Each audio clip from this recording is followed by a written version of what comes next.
जिस वक्त रुद्र ने जेनी की लाश में खंजर घोंपा था, उसी वक्त यह तय हो गया था कि यह लड़ाई अब अगले दौर में जा पहुंची है। एक तरफ डैनी गुस्से में आग बबूला हो रहा था, तो दूसरी तरफ फादर डिसिल्वा के साथ रुद्र भी कहानी की उलझी हुई कड़ियों को सुलझाने में लग गया था।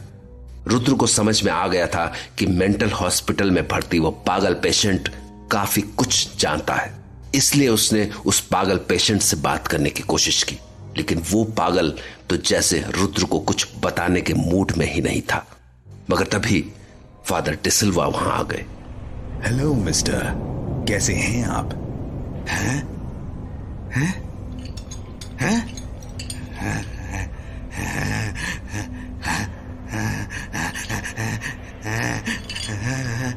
मुझे आपके बारे में जैसा बताया गया था, आप तो उससे काफी बेहतर लग रहे हैं।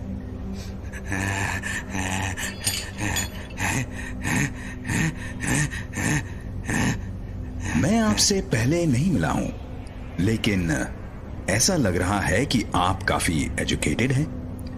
आपने जिंदगी को काफी करीब से देखा है, जिंदगी की सच्चाइयों को समझते हैं आप। मैं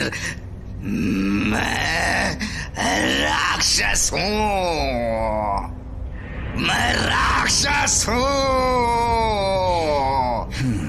गुड, आपने अपने बारे में कुछ बताना तो शुरू किया। थोड़ा और बताएं अपने बारे में। भागो यहां से, मैं किसी को कुछ नहीं बताऊंगा। I can understand your feelings. कभी कभी ऐसा होता है कि हम कुछ बताना चाहते हैं, लेकिन सामने वाला हमारी बात सुनने में इंटरेस्टेड ही नहीं होता है। I can totally understand your feelings.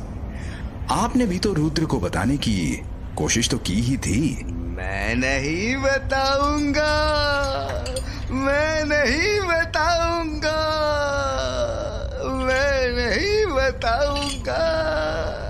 चले जाओ यहां से रुद्रा, तुम चले जाओ, और तुम भी चले जाओ। मैं किसी को कुछ नहीं बताऊंगा। ठीक है, आई कैन अंडरस्टैंड। तुम्हें तुम्हारे मालिक ने बताने से मना किया है, but you know, I really came here to talk to you. बड़े दिनों बाद मुझे कोई ऐसा शख्स मिला है जो अपने पास काफी बातें छिपा कर बैठा है, लेकिन वो ये बातें किसी को बताना नहीं चाहता, और बताना भी नहीं चाहिए, क्योंकि यहां कोई तुम्हारी बात नहीं मानता है। किसी को तुम्हारी बात पर यकीन ही नहीं है। सब यही सोचते हैं कि ये एक पागल पेशेंट है, ये क्या बताएगा, पागल कहीं का। बट माय डियर फ्रेंड, हर उस इंसान को जिसके पास एक्स्ट्रा नॉलेज है, हर उस आदमी को जिसे कुछ सीक्रेट्स पता हैं, लोग पागल ही समझते हैं। रुद्र, क्या तुमने मुझे पागल नहीं समझा? फादर। यस रुद्र, क्या तुमने मुझे पागल नहीं समझा? No father. Rudra, please tell me honestly, क्या तुमने मुझे पागल नहीं समझा था? Yes father. मुझे पता है कि जब तुम पहली बार मुझसे मिले थे, तब तुम्हें मुझ पर यकीन नहीं हुआ था। आज तक न जाने कितनी बार तुमने मेरी बातों पर यकीन नहीं किया है। यस और no? Yes father. I knew it. This world, this entire world has the same problem. लोगों ने एक सांचा बना रखा है। किसी की कही बात अगर उस सांचे में फिट नहीं बैठती है तो उसे पागल कह देते हैं। मिस्टर, आई डोंट नो तुम्हारा नाम क्या है, लेकिन मैं तुम्हारा दर्द समझ सकता हूं। जब कोई तुम्हारी बात मानने को तैयार नहीं है, तो तुम्हें भी इनकी बात नहीं माननी चाहिए।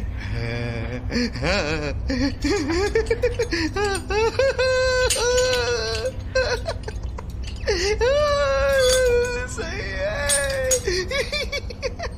तो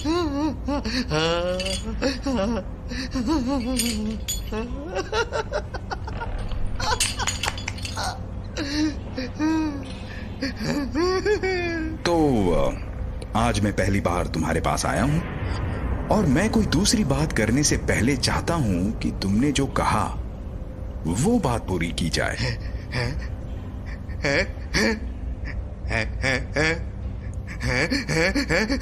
रुद्र ये आपसे बात नहीं करना चाहते हैं और चाहते हैं कि आप भी इस रूम से बाहर निकल जाएं। फादर। सुना नहीं तुमने? Yes father.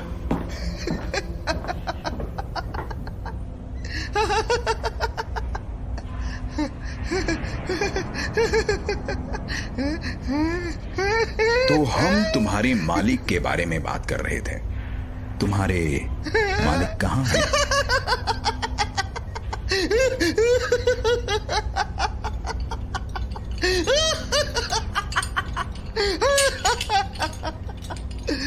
मैं नहीं बताऊंगा।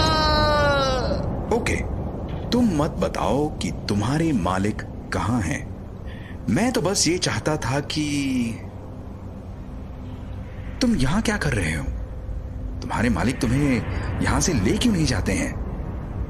तुम कहो तो मैं तुम्हारे मालिक से बात करूं? मालिक से कोई बात नहीं कर सकता है। जब उनकी मर्जी होती है वो खुद बात करते हैं।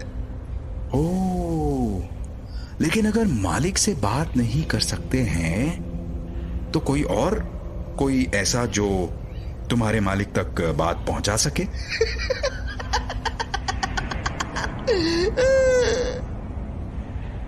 तुम मेरे मालिक को जानते नहीं हो। उनके पास कोई नहीं जा सकता है। कोई नहीं जा सकता है? क्यों? कोई तो जा सकता होगा। जा सकता है, लेकिन इंसानों की इतनी औकात नहीं। बड़ मानुसों से घिरे रहते हैं मेरे मालिक। बड़ मानुस, ये वर्ड तो मैंने रणविजय की डायरी में पढ़ा था। बड़ मानुस वो कौन है? मेरे मालिक के पास बड़ मानुसों की सेना है जो उनके एक हुक्म पर लोगों को चीर डालती है। जैसे उस कंपाउंडर को। जैसे उस कंपाउंडर को चीर डाला था? बड़ मानुसों ने शिकार किया था ना उस कंपाउंडर का, लेकिन उसे मारा क्यों था? वो इसी लायक था। मेरे मालिक पे शक करता था, मेरे मालिक का मजाक बनाता था। ओहो, हाँ वैसे वो तो इसी लायक था।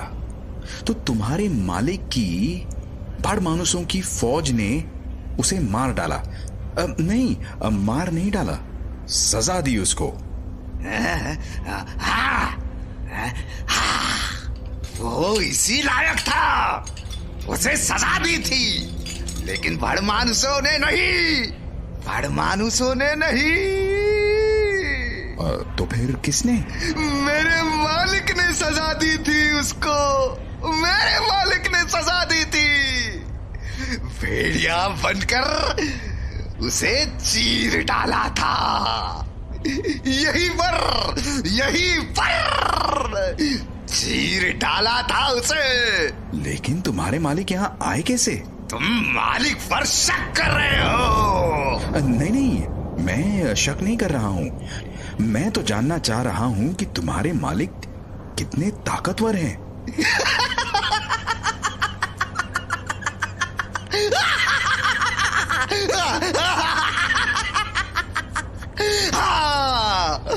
मेरे मालिक बहुत ताकतवर है, बहुत ताकतवर है वो।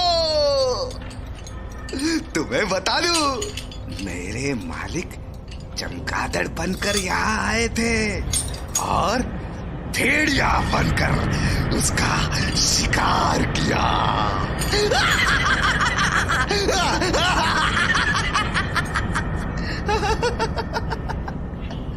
मालिक तो वाकई में काफी ताकतवर हैं। तो उनके बड़ मानुसों की फौज वो कहां है? उसके बारे में तो तुमने बताया ही नहीं। यहाँ से बहुत दूर एक महल में मेरे मालिक की फौज है, लेकिन मेरे मालिक अब यहाँ इस शहर में आ चुके हैं, राज करने आए हैं। वो यहाँ राक्षसों की फौज बनाना चाहते हैं। काम शुरू हो चुका है, काम शुरू हो चुका है। यहाँ के लोग मेरे मालिक के बारे में जानते नहीं है।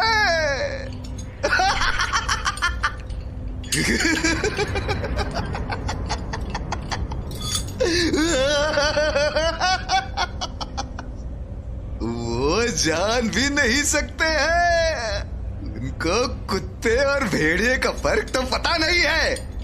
वो मेरे मालिक के बारे में क्या जानेंगे? एक बात बताऊं तुम्हें, मेरे मालिक कोहरे पर सवार होकर यहाँ आए थे। यहाँ के लोग कभी नहीं समझ सकते मेरे मालिक को, कभी नहीं समझ सकते। कभी नहीं। हाँ, तुम एकदम सही कह रहे हो। ये लोग एकदम बेवकूफ हैं। तुम्हारे मालिक को कभी नहीं समझ सकते। These stupid people don't deserve you. These people don't deserve your wisdom. You are absolutely right, father. तुम इन्हें अपने मालिक के बारे में कभी मत बताना। हाँ, मैं नहीं बताऊंगा। मैं किसी को नहीं बताऊंगा। मैं किसी को नहीं बताऊंगा। मैं तुम्हें भी नहीं बताऊंगा।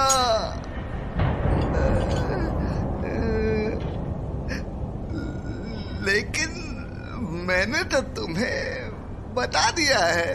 नहीं, तुमने कुछ नहीं बताया। कुछ नहीं बताया तुमने मुझे। हाँ, मैंने कुछ नहीं बताया है। हाँ, मैंने कुछ नहीं बताया है। मैं कुछ कैसे बता सकता हूँ? मैं कैसे बता सकता हूँ? मैंने कुछ नहीं बताया है। मैंने कुछ नहीं बताया है।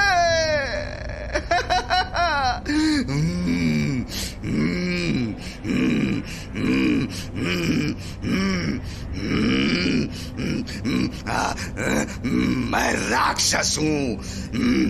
मैं राक्षस हूँ। मैं राक्षस हूँ। इसे काफी कुछ पता है। इतनी नॉलेज तो बस रणविजय के पास है। मुझे रणविजय को इससे मिलाना पड़ेगा। ओके, मैं अभी चलता हूँ। तुमसे मिलकर बहुत अच्छा लगा। कल फिर से तुमसे मिलने आऊंगा मैं। फादर, तुम बहुत तेज हो, लेकिन मैंने तुम्हें कुछ नहीं बताया। हाँ, मैं तो तुम्हें मान गया। तुमने मुझे कुछ नहीं बताया। मैंने कुछ नहीं बताया। मैंने कुछ नहीं बताया। मैंने कुछ नहीं बताया। मैंने कुछ नहीं बताया है। मैंने कुछ नहीं बताया।